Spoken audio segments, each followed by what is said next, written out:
kapayapaan. Magandang araw po sa inyong lahat, mga kapatid sa pananampalataya sa buong Pilipinas at sa buong mundo.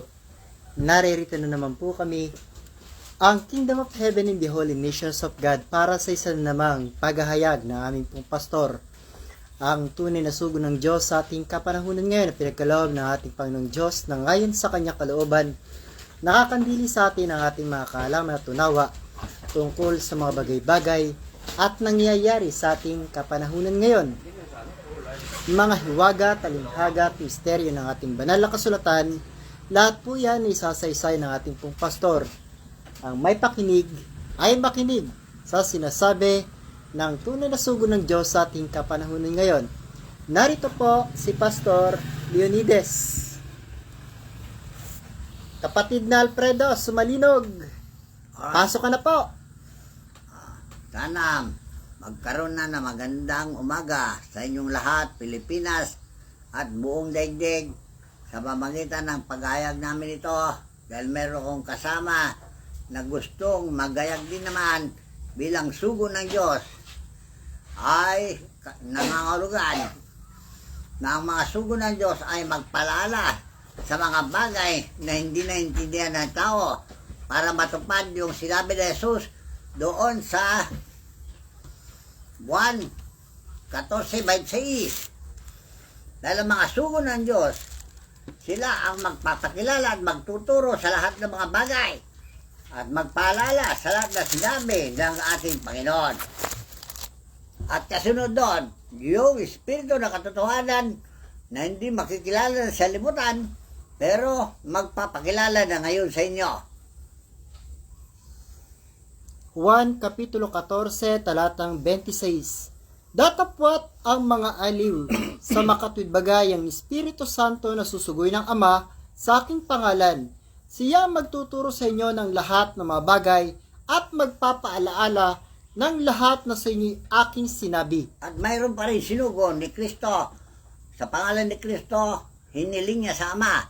Doon sa 14, 15 at saka 16. Dahil mga sugo, sinabi ko sa inyo, sila ang may karapatan mangaral. At hindi yung mga hindi sinugo.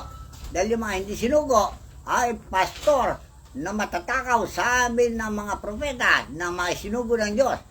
Hindi makatahol dahil lumalakad sila sa kanilang sariling pakinabang at walang kabusugan, walang humpay na pandaraya at panglilinlang sa mata. So ngayon, magpakilala ang mga tunay na sugo na isinusugo ng Diyos sa inyo para sa pakinabangan ng lahat ng tao. Okay? Basahin mo na. 14. Juan Kapitulo 14, talatang 15 hanggang 16. Kung ako'y inyong iniibig, ay tutuparin ninyo ang aking mga utos. At ako'y dadalangin sa Ama, at kayo'y bibigyan niya ng ibang mang-aaliw, upang siyang sumainyo magpakailanman. Alright. Ito mo, ibang mga aliw na ito, yan ang tinutukoy ng Biblia. Mga espiritu ng katotohanan. Yung mga tunay na born again, na sumilang sa espiritu. At ang mga sumilang sa espiritu ay binigyan ng Diyos ng karapatan na manakop. Manakop sa sangkatauhan para palakarin na matuwid sa harapan ng Diyos. Kaya nandito ako bilang sugo at meron yung mga sugo na katulong ng mga banal na espiritu o katuwang ni Jesucristo sa pagpapalaganap ng Ebanghelyo. Dahil ang Diyos noong panahon niya, ang katuwang niyang magpapalaganap ng kanyang Ebanghelyo ay ang mga propeta, gaya ni Moses, gaya ni Isaias, Ezekiel, Jeremias, at iba pang mga propeta. Yan ang mga katuwang niya. At ang mga sinugo na yan, noong panahon nila, ang katuwang nila ay ang mga sinatawag na mga ebanghelista na kasali sa katawan ni Kristo. Sa kanyang maturo, kanilang mga aral, at ang kapangyarihan ng taglay ay nilalaan nila sa paglilingkod sa Diyos na walang halong bahid na kamalian. Okay? So, ang ebanghelyo na ito, kilala sa inyo ang mga sugo ng Diyos para makilala nyo ang mga sugo na may taglay na kapangyarihan, may taglay na karunungan, at sila ay naghanda sa pagdating ng Panginoon. Dahil marami naghintay ng pagbabalik ng Kristong Panginoon, at ang pagbabalik niya, sinabi niya, noong pang unang panahon ng mga apostol, nakabalik na siya, basahin. Hindi ko siya mai-add. Doon sa 28-18 na Mateo, at ang kasunod yan ay doon sa Gawa, Kapitulo 1:11, ang pagdating ng Panginoon na makikita ng lahat ng mga mata kung may third eye kayo. Sige, tuloy mo basa. Mateo Kapitulo 28, talatang 18 hanggang 20. At lumapit si Jesus sa kanila at sila'y kanyang kinausap na sinasabi, ang lahat ng kapamahalan sa langit at sa ibabaw ng lupa ay naibigay na sa akin. Dahil dito'y magsiyaw niya kayo at gawin ninyong mga lagad ang lahat ng mga bansa, na sila inyong bautismuhan sa pangalan ng Ama at ng Anak at ng Espiritu Santo, na ituro ninyo sa kanila na kanilang ganatin ang lahat ng mga bagay na inutos ko sa inyo. Hindi ba si Kristo ang magbabautismo sa Espiritu Santo?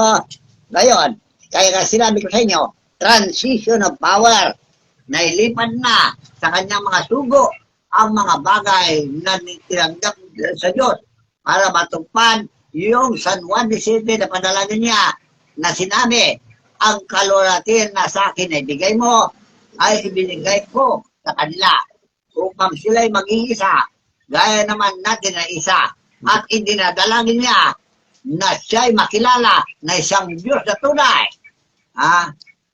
Kaya ipakilala namin sa inyo ang Diyos na tunay. At kailangan makita ng mga mata. Sige, basahin. Hindi ko siya mai-add.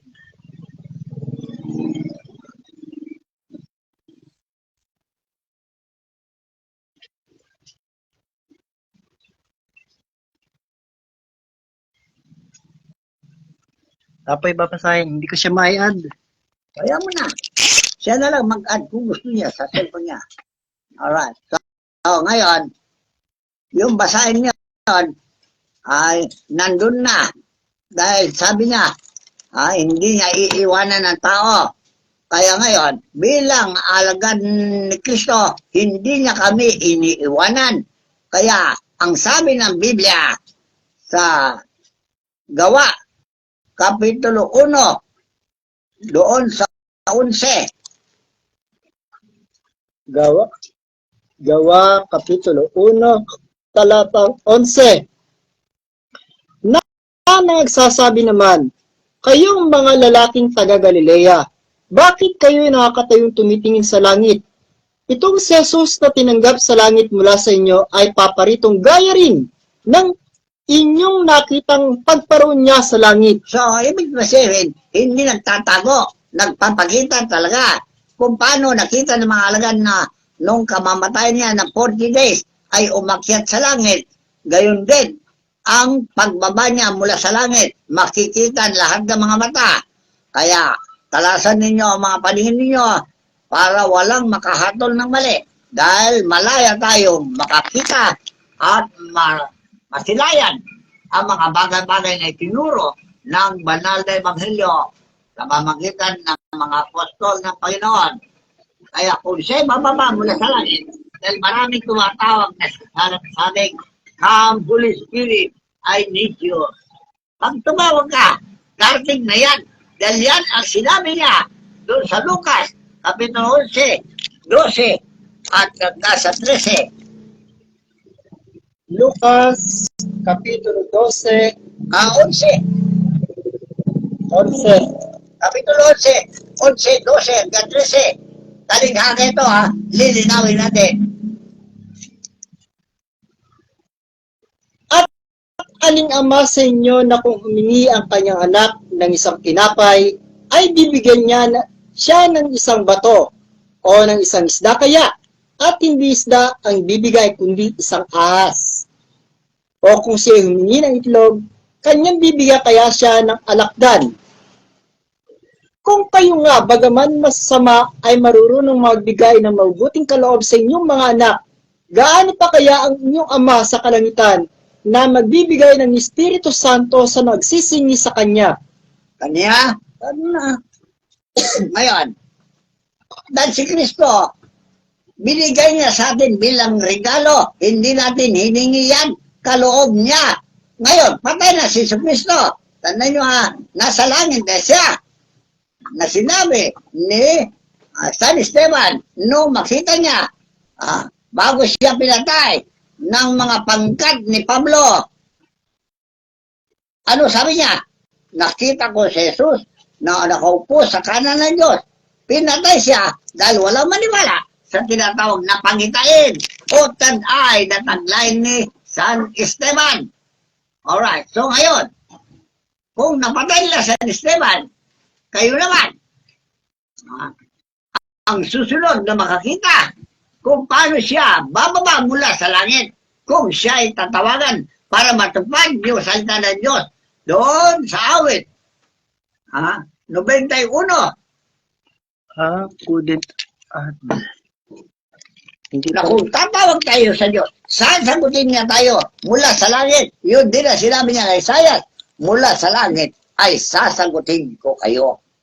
So, dahil ang Diyos, sinabi ko sa inyo, ama natin yan. Basta maganda yung pagpapainuhon, pagpapakumbaba, at tayo ay kinagiliwan niyang anak, magpapakita siya mula sa langit o sasagutin niya tayo mula sa langit. Awit, Kapitulo 91, talatang 15.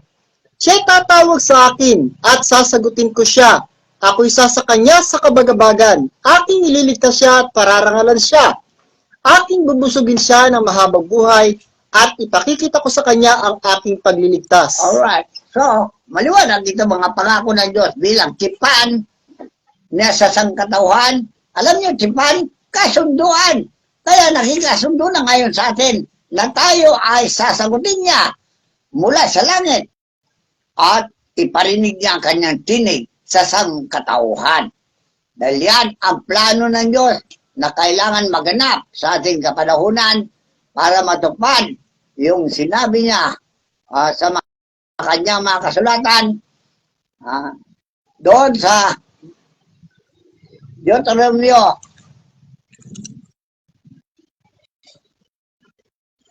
o doon sa Isaiah. Pura ko lagay. Yung sa Isaiah, yung ano sabi doon, ang Diyos ay hindi bigi. Ay, saan ba yun? Ay, sa Isaiah, ano po yun? 59, talatang 1. Alright. Basahin natin ha. Sige.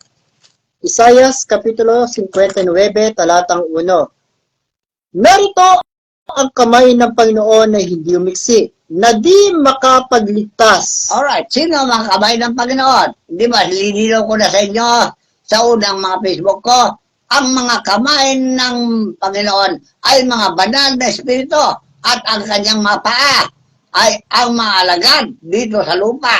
Yan ang kanilang mga paa. At sila, dalawa, manggamot, mangaral, at lubakan kayo na saan-saan.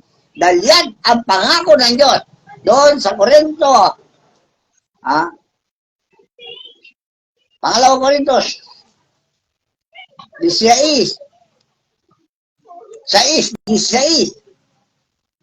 Para matupad yung pangako niya sa mga propeta ng unang panahon doon sa Levitico 26, 9. Ito muna po, Ikalawang Korinto, Kapitulo 6, talatang 16. At anong pakikipagkaisa mayroon ng templo ng Diyos sa mga Diyos-Diyosan?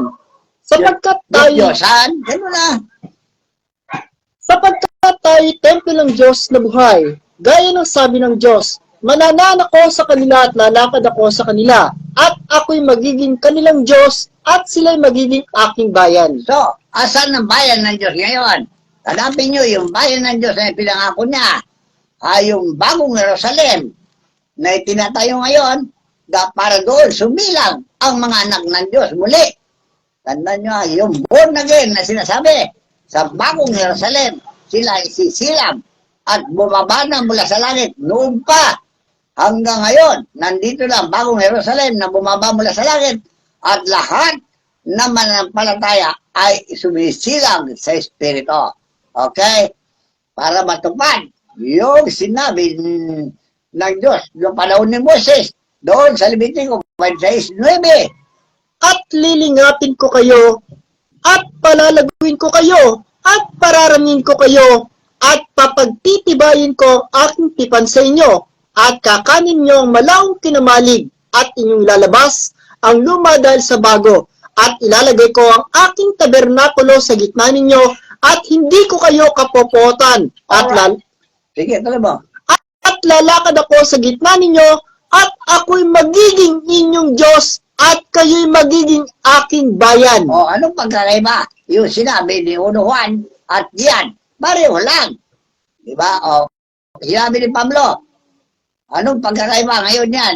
Mga salita, isa lang. Ang tipan noon at ang bagong tipan ay pareho ang tinutukoy. Okay? So, kilalanin nyo itong mga sugo ng Diyos na inalalayan ng Banal na Espiritu at pinapadubayan ng mga Banal na Espiritu para sila ngayon ay kilalanin nyo na sila ay mga sugo.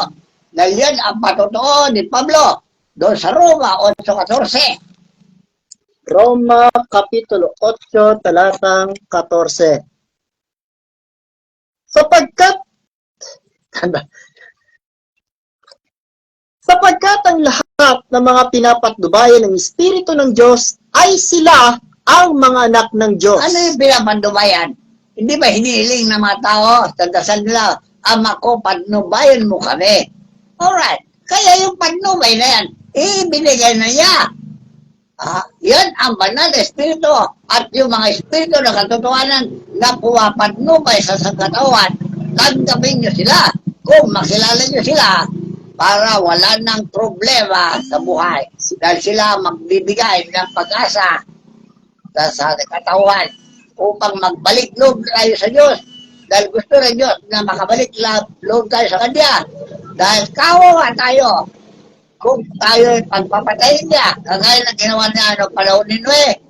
Naawa siya sa mga tao na nangamatay at nalulunod doon, pero wala siyang magawa. Dahil yan ang kanyang ipinasya sa mga tao makasalanan. Kaya sa pamagitan ng mga propeta at ang Panginoon sa Kristo, makabalik tayo sa Diyos kung paniwalaan niyo siya at paniwalaan niyo ang kanyang mga sinugo na sila yung mga apostol niya at yung mga apostol niya sa panahon ngayon, nandito na sila at inaalalayan din niya sila para magtagumpay ang mithiin ng Diyos na ang kanyang paghari ay maganap na sa sangkatawan. Alright, nandun sa 99 ng awit na sulat ni David. Pamagat lang, malaman ninyo. Awit, Kapitulo 99. Pagpuri sa Panginoon dahil sa kanyang kahabagan. Sa Israel po nandito, pero sa Pilipinas po, yung natin. Pagpuri sa Panginoon dahil sa kanyang kahabagan sa Pilipinas. At sa buong mundo. Alright, situloy mo. Ang Panginoon ay naghahari. Alright. Kailangan siya maghari. Tandaan nyo dahil walang kakayahan ang mga hari sa lupa. Mga presidente, kung sino-sino ang posisyon yan na namamahala, wala silang kakayahan na magpayapa ng mundo. Dahil sila ay mga rebulto at sila ay walang kakayahan na magpayapa dahil hindi lahat ng tao ay tapat. Tandaan nyo, ay nasa mga pelikula na pinalalabas ninyo, marami talaga taksil. Tandaan nyo hindi umaayon sa mabuti, kundi kumukontra sila sa mabuti at sila ngayon ang nagpapalala sa sitwasyon ng ating mundo. Alright? So, ituloy mo basa. Siya ay naupo sa mga kirubin. Ang Panginoon ay naghahari, manginig ang mga bayan. Siya ay naupo sa mga kirubin. Alam niyo manginig ng bayan? May takot ba kayo sa Diyos? Dahil ang Diyos ay pumapatay at bubuhay. At huwag niyo sasabihin, ang Diyos ay mapagmahal. Mapagmahal lang doon sa taong umiibig sa Kanya. Mamahalin niya sila. Pero yung mga taong ayaw umiibig sa Kanya, papatayin niya sila. Tandaan niyo Ito mo. siya'y maupo, Ang Panginoon ay dakila sa Siyon, at siya'y mataas na higit sa lahat ng mga bayan. siya'y naupo sa mga cherubim. Siya'y naupo sa mga kirubim. Alright. Alam niyo ang cherubim?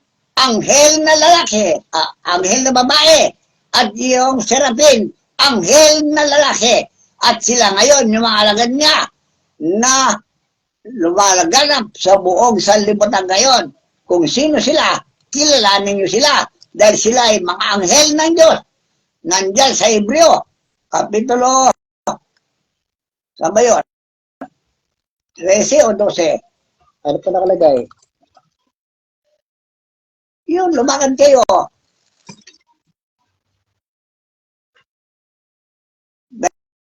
Dahil sila walang malay na nagpapatuloy sa mga anghel.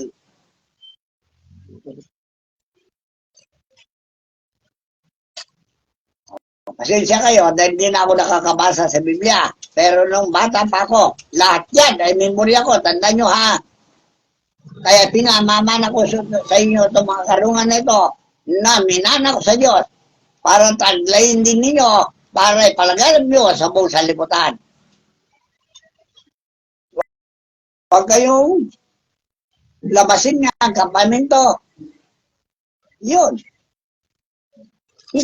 Nilista ko kasi yun, hindi mo nilista eh. Nakalagay.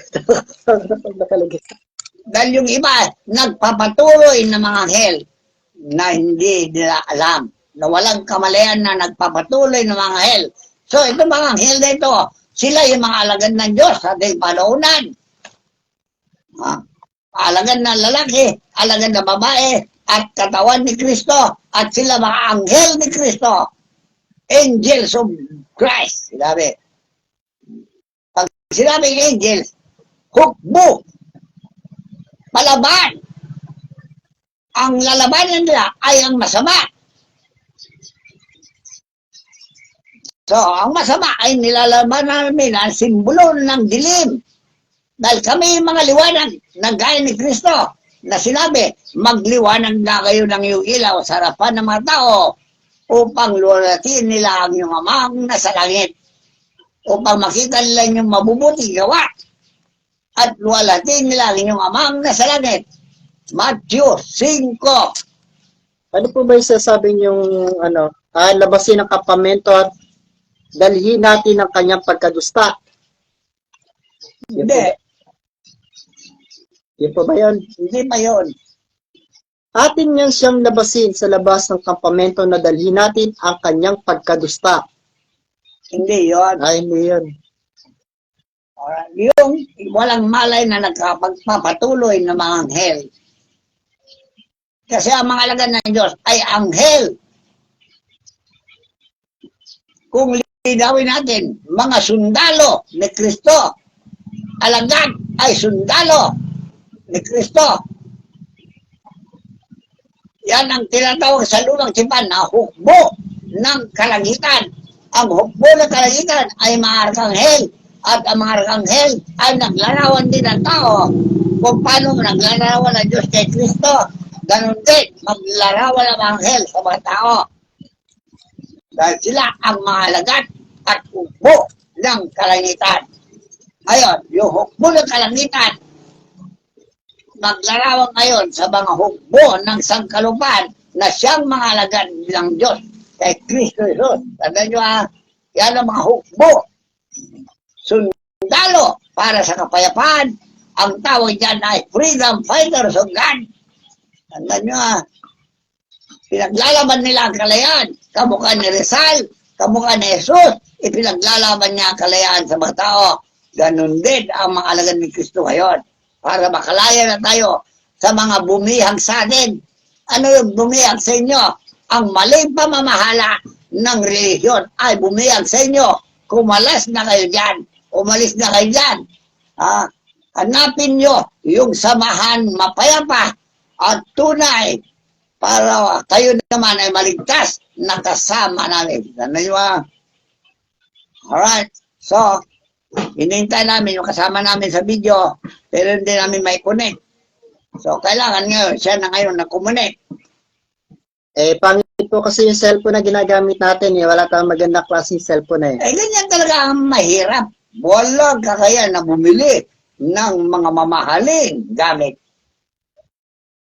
Isin mo yan. Ano po yung babasahin natin? Yung kanina. Saka mo na hanapin yun.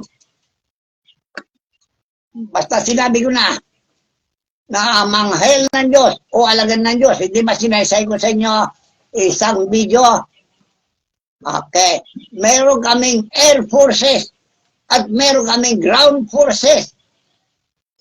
Hindi ba ganyan ang patakaran nyo sa bayan? Meron kayong air force, meron kayong army, meron kayong navy.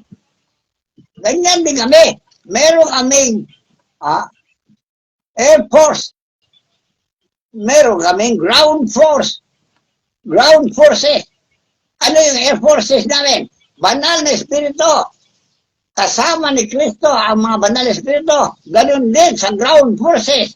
Kasama ni Kristo ang mga alagad niya dito sa sangkalupaan. Tandaan nyo dahil ang Diyos mismo ang nagsabi doon sa Deuteronomio 22.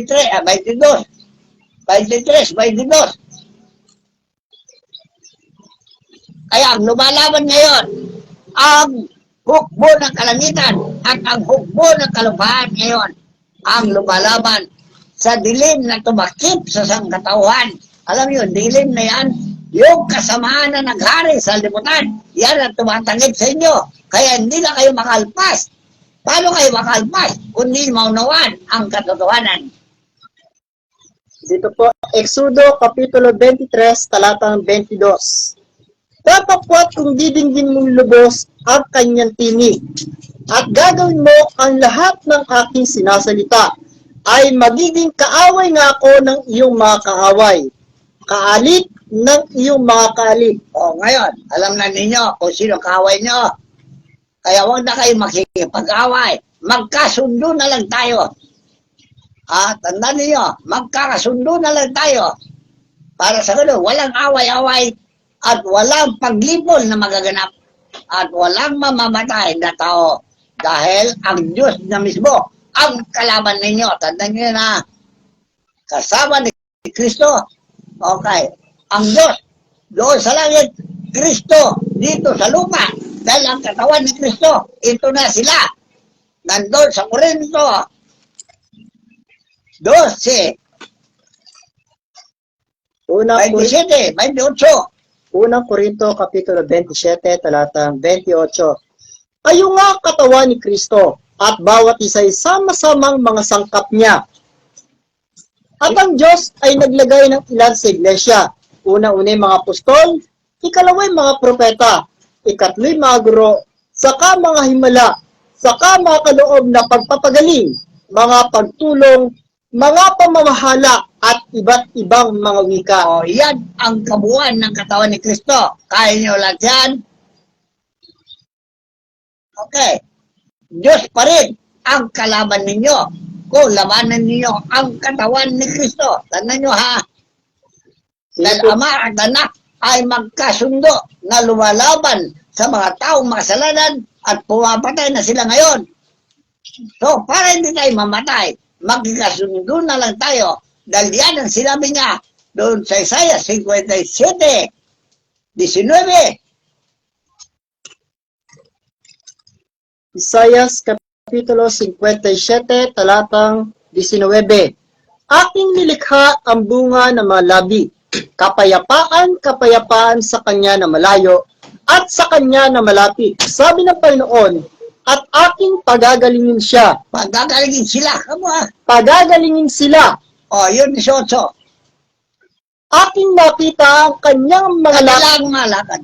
Aking nakita ang kanilang mga lakad, at pagagalingin ko sila. Alright. Ano yung pagagalingin? Kahit na gera, away-away, gulo-gulo, gagaling yan kung awatin niya. Tandaan nyo dahil siya rin ang magbibigay ng kapayapaan sa lupain. Tandaan nyo, nandun sa Levitico 26. Levitico Kapitulo 26, talatang 6. At magbibigay ako ng kapayapaan sa lupain, at maiga kayo at walang katatakutan kayo. At aking papawin sa lupain ng mababangis na hayop, hindi dadaan ng lupain sa tabak. O sino yung mababangis na hayop? Yung mga pangkat ng demonyo na nakasulat sa Apokalipsis. Itatapon niya ang demonyo sa impyerno, gagapusin niya para wala namang gulo. Dahil yan ay gagawin ng Diyos. Kung matalimahin tayo. Tandaan nyo So, marami pa ako sasabihin sa inyo. Bulay-bulay nyo. Sinabi ko, dahil nakakapagod na magsalita sa inyo, lalo-lalo kung bigi kayo. Talasan nyo ang mga pakinig, talasan nyo ang inyong unawa. Unawain nyo lang na sinabi ko, ulit-ulitin nyo. Para sa ganun, malaman nyo ang katotohanan. Okay? So, hanggang dito lamang, sana magbalik loob na kayo sa Diyos. Dahil yan ang kanyang hinihintay. Nga tagal na. Kaya lang, mapagmatawad siya. Mapagpatawad siya talaga dahil tayo lahat ay bobo. Inutil. Kaya hinihintay niya yung pagmapagloob natin at tayo kanyang patatawarin. Tandaan nyo matagal ng panahon, nagalit siya mula pa nung pinatay niyo si Jesucristo. Pero nagtiis pa din siya sa paghihintay hanggang sa panahon nito. Kaya pahayag na namin ang sa inyo ang katotohanan para makabalik loob na tayo sa Diyos. Para anumang problema ng ating bansa ay pagagalingin niya. Dito na. Alright. So, sana naintindihan ninyo. Hanggang dito lamang at marami pa ako sasabihin. Susunod. Magtanong kayo Inintay ko niyong matanong. Wala naman nagtatanong. Ano ba kayo talaga? So ito po yung ating pong huling mensahe. Ito po yung ginagampanan po naming tungkulin. Ito po yung sinabi ni Propeta Isaiah sa Kapitulo 58, talatang 1. Humiyaw ka ng malakas. Huwag kang magpigil.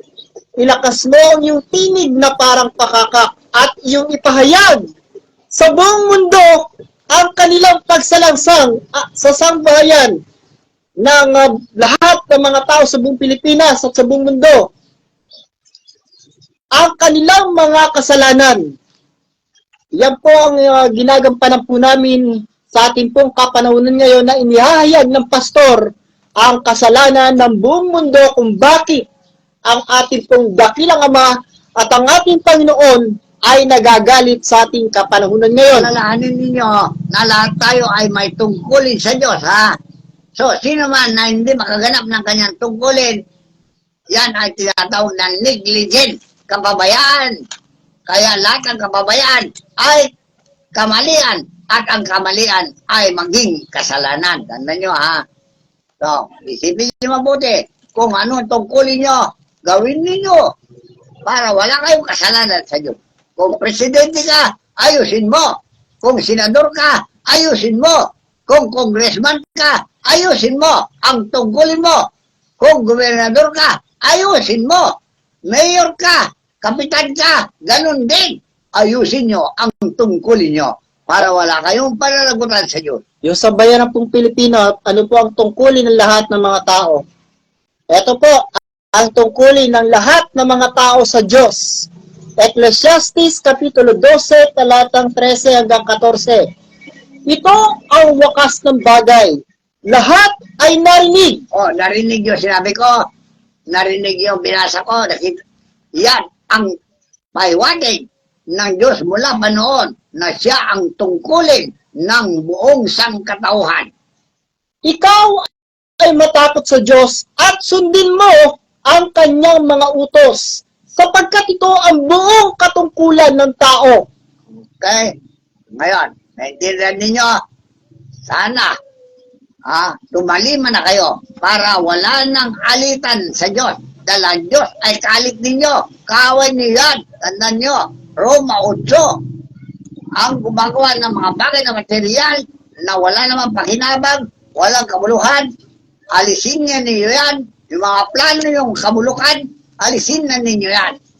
Dalisan ninyo ang inyong mga gawa para ang Diyos ay matuwa sa inyo dahil marunong na kayo Pero ang karunungan nyo, gamitin nyo sa wasto, ha?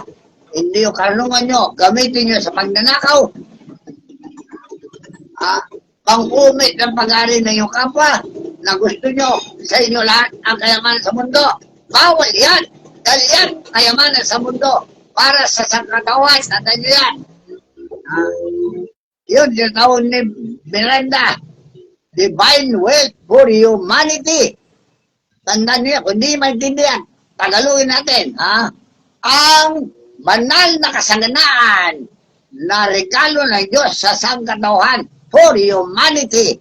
Tandaan nyo, divine wealth for humanity. Para po malinaw, para daw po sa buong mundo, ang kayamanan na yan at hindi sa ilang tao lang.